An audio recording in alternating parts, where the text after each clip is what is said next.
It's right here, as you see at the bottom of your screen. Lamar Jackson is a very rich man, okay? What is our biggest takeaway after Lamar Jackson's historic contract with the Ravens? Now, Zay, before we get into this, right, I want to give a big takeaway. I want us to give a big takeaway. It don't have to be in regards to the contract. It could be. It could be a take going forward. But what is your biggest takeaway now that Lamar Jackson got his historic deal? About damn time. You got paid. That was the biggest takeaway of this whole fiasco with the Ravens is him getting paid. His future not being certain.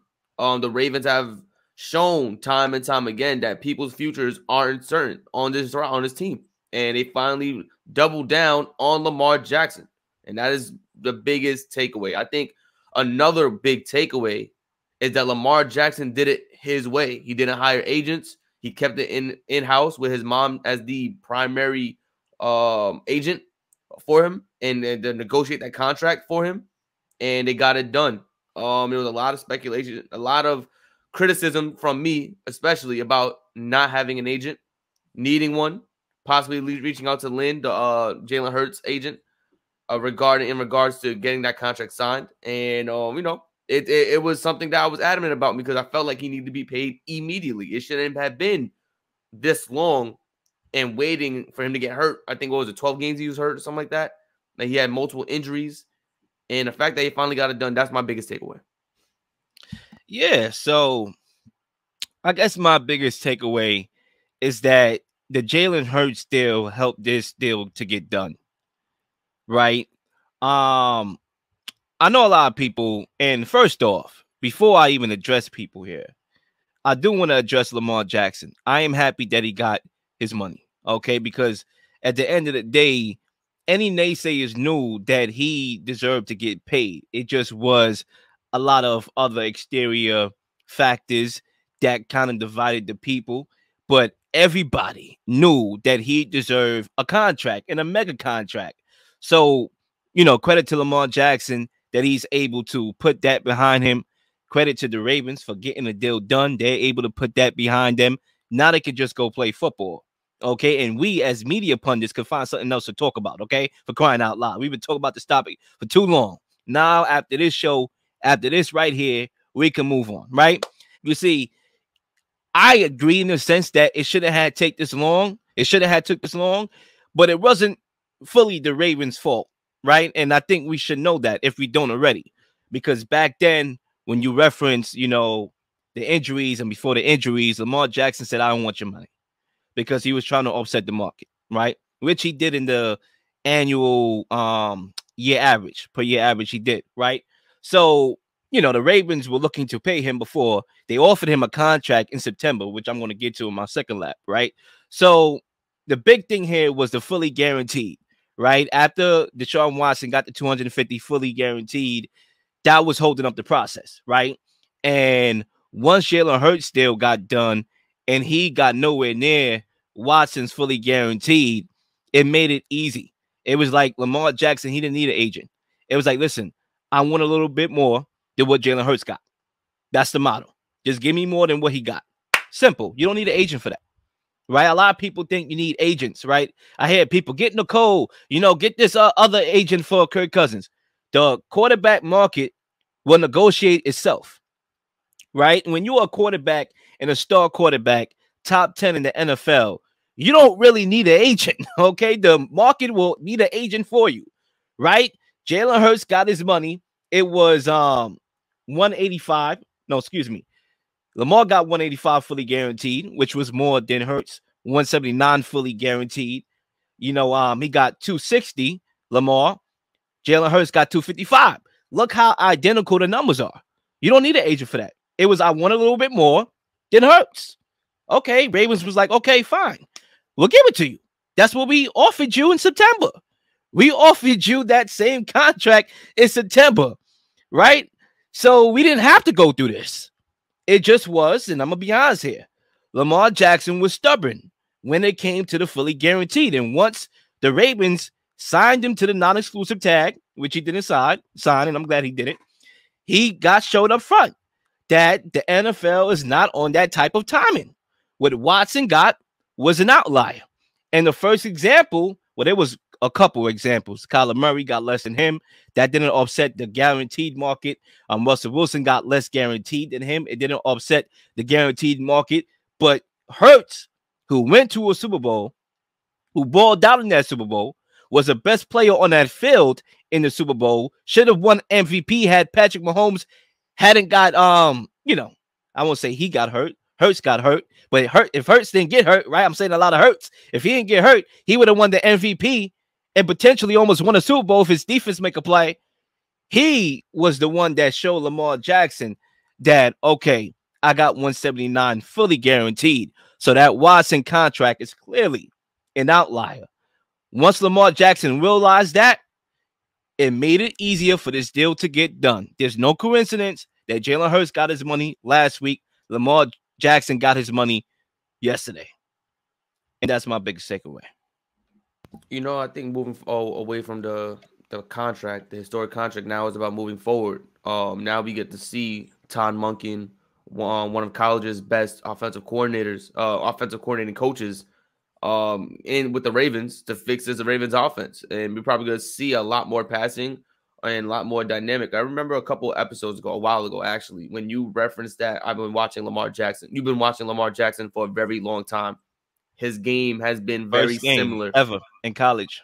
You've seen his very first game in college. And his game has been very similar since college to the moment he's touched the NFL, even today. Like, you haven't seen the big modifications to his game where you see the growth from when he was in college into when he was in the NFL. You just saw that his game was always transactional into the NFL. It can always transition. It would mesh well. He would be successful no matter if he changed his game or not. But we get to see what his game could be under a different coach, a different regime, where it's not going to be, or possibly not going to be, run first, second, and third. You're going to see a lot more passing, a lot more actions with the receivers, a lot more route running, and possibly a lot better passer in Lamar Jackson with a coach. I would love to see the developments of Lamar Jackson's passing game with Todd Monken.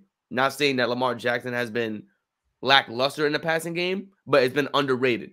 And being an underrated passer as a quarterback isn't a great title to have. I think he has a lot more to his game. His arm strength is pretty strong. He has good accuracy. It's not, Peyton Manning pinpoint accuracy, but he has good accuracy to the point where you have to respect his throwing arm. And I can't wait to see it on this team. I think, when we reference the contracts and everything all led up to the point is, do the Ravens believe he is the future of this team? That was my entire point during this entire fiasco. If you're not going to pay him his money, do you believe he is the future of the Baltimore Ravens? I'm glad that they see that he is, and I'm glad that they paid him his money. I do agree with you that the stubbornness has come from he wanted to offset the market. He saw Deshaun Watson get his money, and he wanted to be that outlier. The fully guaranteed market.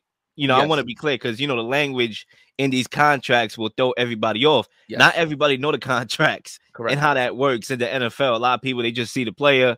Correct. And they think that they are agents, right? Mm-hmm. So I think we have to be clear on the language, right? I'm realizing that because one misstep with the speech, everybody ready to pounce on you. Correct. Like, he already did offset the market. No, he offset the average per year market. Correct. Right? Not the fully guaranteed market, which is what he wanted to offset. Right. I think in the Ravens, I believe with the signing, they're able to now push forward and adding more weapons to the offense. I think they still have cap space to acquire more weapons for Lamar Jackson or that defense, whatever they want to do. They just added Zay Flowers out the draft. We're going to talk about that more in a few. But there's this whole issue is now finally put to rest.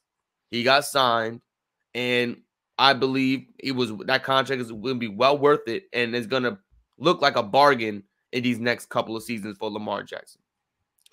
I do want to stay on the contract as we about to make the segue into the next topic that we have here, because I think it's a little bit interesting to me that the contract model that I saw from September that was offered to Lamar Jackson that he declined, right? So I want to look at that because in that contract model, he was actually given more fully guaranteed money. The guaranteed money fully was $200 million in that September offer. Now the average per year was less than Jalen Hurts, I believe. Matter of fact, I'm pulling up the contract right now. I got it somewhere buried in my phone. Matter of fact, I got it right here. The total value, Hurts had more. It was 255 for Hurts. Lamar 250 in the total value, and the fully guaranteed, he had more fully guaranteed. So I think I find that strange because he accepted less fully guaranteed in this one, 185 compared to the 200. So I'm not sure about that in particular, because I think that contract is good. I think this contract is good. But if the issue was fully guaranteed from the start, I'm just scratching my head. Why did he accept this contract and not the one in September? And I guess it was a microcosm of what I said to start, which was he was probably being stubborn and then realized that Jalen Hurts cared about winning over money, because that was his quote, not my quote. Jalen Hurts said, yeah, I like money, but I like championships more. And maybe that comment, along with him, taking a discount from a fully guaranteed perspective, kicked into Lamar Jackson. And he just said, you know what? All right, fine. Give me a little bit more than him from a average per year standpoint. But I am still scratching my head about the fully guaranteed that he took less than what he was offered before. Real question. Was that deal in September, was it more years or was it the same amount of years? But I believe it was the same amount of years. It was probably a fake report, but I thought it was more. I think it was like a 6 or 7 year deal with 200 million guaranteed, which was the reason why he declined, because it would eliminate that year more money per year category. I don't understand that the infatuation with getting more money per year. Like if you're getting fully guaranteed, together, then you're good. That's all coming towards you regardless, and that's without incentives and nothing else. And when you take in consideration his injury history, missing 11 games in the last 2 years, I think that's probably why he wanted that fully guaranteed from the start. I mean, Lamar Jackson is not stupid. He's a smart individual, right? And I think that's what it was. I think he realized that, I got injured. My style from a longevity perspective is not going to be everlasting. Eventually, my ties are going to go. And I want to get all that money coming to me regardless. And, carry on, Zay. No, I was just confused by like the people's infatuation. They love the money per year. Like I think, more people see the model of Patrick Mahomes where you got to set him out, guaranteed. And the per year is like, okay, I understand it's a high amount, but it shouldn't be the end all be all, because you're getting a big deal for multiple years and you're getting fully guaranteed money without even the incentives being a part of it. So now when you incorporate the incentives, passing touchdowns, passing yards, all these other things that you probably added onto the contract to amplify the money, you're going to make all that money coming to you per year. So I just feel like something like in regards to like money per year, that shouldn't be the reason like, oh, I'm not going to accept this contract because I make $2 million less per year than this guy. I feel like that shouldn't be the magnifying glass of a contract. But a lot of these guys, like if they're not going to get the most guaranteed all around, they want the most per year guaranteed. They just want to be like that ego of one-upping somebody, when it shouldn't be the case. You should just focus on your money. Don't look at other people's pockets and keep it going. I mean, that's just how the business work. I agree, but that's just how the business and quarterback market works. And I think it's more so the franchise is rushing to sign the quarterbacks so they don't have to pay more. And the players are trying to hold out and get a bigger contract, because as the market goes up, they paycheck go up. And I think that was this case all along. And a lot of people, they came at the Ravens, and the Ravens are not, it's not like their hands are clean, right? They did some things that were questionable. They didn't always put the best weaponry around Lamar Jackson. They are now, but they haven't historically since he's been in the league. So they have their hands dirty as well. But Lamar Jackson did as well. He was trying to hold out. I don't want your money because I'm trying to offset the market. And the Ravens were trying to pay him from the start. Correct. So that's just how the game of tag works. And one more thing as we move on here, I do find it interesting and odd as I close that the fully guaranteed that he accepted is actually less than Kyler Murray. Kyler Murray got 189 fully guaranteed. So I think, I don't know. It is what it is. Please like and subscribe for all the up-to-date content. You've been slinging shows left and right, slinging content left and right. Please don't miss anything. If you do, like, subscribe, leave a comment, leave a question, something you may want to answer, something you may have. All ideas are great ideas. Nothing's a dumb question.